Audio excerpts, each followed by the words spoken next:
నా Chikkadpally CI phone చేసి బెదిరిస్తున్నాడు, police స్టేషన్కి రావయ్యా అది ఇది అనేసి అరైతురే అని కొడుతున్నాడు. ఏంది అసలు ఏంటి పోలీసులకు నీకెందుకు వార్ నడుస్తున్నట్టు? అసలు గవర్నమెంట్ తోటి కదా మీరు ఫైట్ చేస్తుంది, మీ నిరుద్యోగ సమస్య కదా మీద మీరు ఫైట్ చేస్తుంది, గవర్నమెంట్ ఇచ్చినటువంటి హామీలు ఇవ్వమని కదా మీరు ఫైట్ చేస్తుంది. ఎందుకు మరి పోలీసులకు మీకు ఎందుకు పడతలేదు? పోలీసులకు మాకు ఎందుకు పడదంటే మేము అడిగేది ప్రభుత్వంలో ఉన్నటువంటి పెద్దలను అడిగినప్పుడు వాళ్ళు ఆ పెద్దలకు కాపలా కాసేటోళ్ళు కదా. వాళ్ళకు ఇవాళ ప్రజలకు రక్షణ కల్పించడం కాదు, వాళ్ళకి జీతాలు ఇచ్చేటోళ్ళు వాళ్ళు. ఆ జీతాలు యాడ్ నుంచి వస్తున్నాయి అనేది వాళ్ళకి తెలియడం లేదు.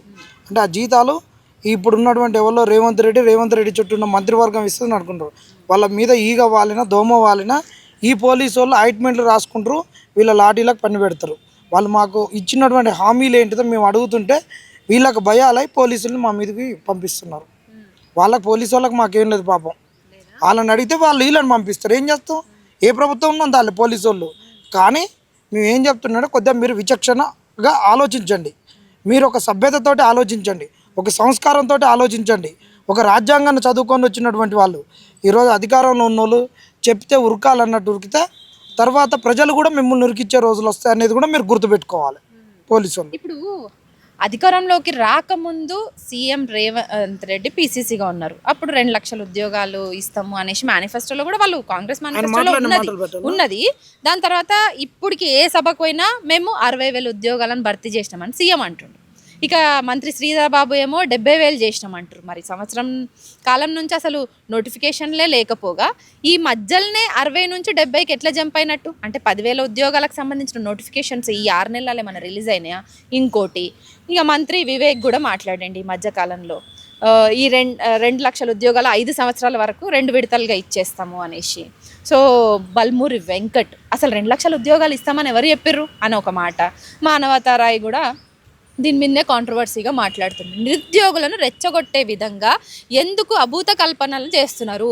ఎందుకు 60,000 ఉద్యోగాలు 70,000 ఉద్యోగాలు అని ఎందుకు రెచ్చగొడుతున్నారు? నిజంగా 60,000-70,000 ఉద్యోగాలు కాంగ్రెస్ ప్రభుత్వం వచ్చాక కాంగ్రెస్ గవర్నమెంట్ ఇచ్చినాయేనా, లేదంటే గత ప్రభుత్వ నోటిఫికేషన్లు వాళ్ళు ఎగ్జామ్స్ పెట్టిన దానికి వీళ్ళు నియామక పత్రాలు ఇచ్చినాయా? ఇందులో ఇక వాళ్ళకి అన్ని ఒకటి కరెక్ట్ ఎవిడెన్స్ చూపించాలి వారికి.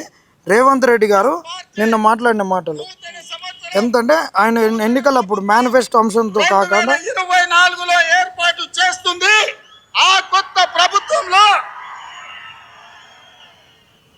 మొదటి ఏడాదిలోనే 2 లక్షల ప్రభుత్వ ఉద్యోగాలను భర్తీ చేయడం జరుగుతుంది. మొదటి సంవత్సరం 2 లక్షల ప్రభుత్వ ఉద్యోగాలను భర్తీ చేసే బాధ్యత రాష్ట్ర కాంగ్రెస్ పార్టీ తీసుకుంటుంది. మిత్రులారా, 2 లక్షల ఉద్యోగాల విషయంలో సంవత్సరం మీద 8 నెలలు గడిచింది. ఇంకో 2-3 నెలలు అయితే మనకు మళ్ళీ 2వ సంవత్సరం వచ్చేస్తుంది. మరి ఈ విషయంలో ఎందుకు మాట తప్పినట్టు? ఎందుకు హామీల విషయంలో మాట తప్పడమే కాదు, మళ్ళీ మీ నిరుద్యోగుల విషయంలో ఎందుకు ఇంత దురుసుగా వ్యవహరిస్తుంది అనేది నా ప్రశ్న. దురుసు ఏం లేదు, వాళ్ళకు దురుసు అనేటటువంటిదే లేదు వాళ్ళ దాంట్లో. అసలు వాళ్ళ కాడ డేటా లేదు, అధికారంలోకి వస్తున్నామని వాళ్ళకి తెలియదు. అసలు వస్తామో రామో ఏదో ఒకటి అంటే వాళ్ళు మన ఎమ్మడి తిరుగుతారు, ఓట్లు వేస్తారు, తర్వాత చూద్దాం అంతే. అధికారంలోకి ముందు రావాలి కదా, వచ్చినాక ఉంటాం, 5 ఏళ్ళు ఉంటాం, వాళ్ళని ఏదో ఒకటి మాట్లాడవచ్చు. ఆ క్రమంలో వచ్చినటువంటిదే వీళ్ళు ఒకళ్ళు 50,000 అనడం, ఒకళ్ళు 60,000 అనడం, ఒకళ్ళు 70,000 అనడం. ఎవ్వరికి నిజంగా చిత్తశుద్ధిగా ఉన్నోళ్ళు కాదు. దీనికి చాలా ఎవిడెన్సులు చూపిస్తాం. ఆ రోజు బీజేపీలో మేనిఫెస్టో రాసి బీజేపీలో మేనిఫెస్టో రచనలో ఉండి కాంగ్రెస్కి వచ్చిన వివేకన్నకి ఏం తెలుస్తుంది? ఆయన 70,000 ఉద్యోగాలు అంటారు, 2 సంవత్సరాలలో అంటారు. ఇప్పుడు వీళ్ళు 5 సంవత్సరాలలో వచ్చే డిసెంబర్ వరకు ఈయన ఒక్కొక్కళ్ళ దానికి వివరణలు అన్నీ ఉన్నాయి. ఈయనేమో ఆ రోజు లేడు, ఈయన అట్లా అన్నాడు. మానవతరాయ్ ఏమో ఆ రోజు బీజేపీకి వెళ్ళిపోయారు. ఆయన ఎవిడెన్స్ కూడా ఉంది. ఇప్పుడు మాట్లాడేటోళ్ళు అందరికీ ఉన్నాయి. అద్దంకి గారు మాట్లాడినప్పుడేమో ఆయనకు టికెట్ రాలేదన్న బాధలు ఆయన ఉన్నాడు. ఈ లెవెల్ మేనిఫెస్టోలు చదవలేదు, ఏదో వచ్చింది మాకు వీళ్ళు మన ఎమ్మడి తిరుగుతారు అనే ఉద్దేశంతో వీళ్ళందరూ మాట్లాడారు.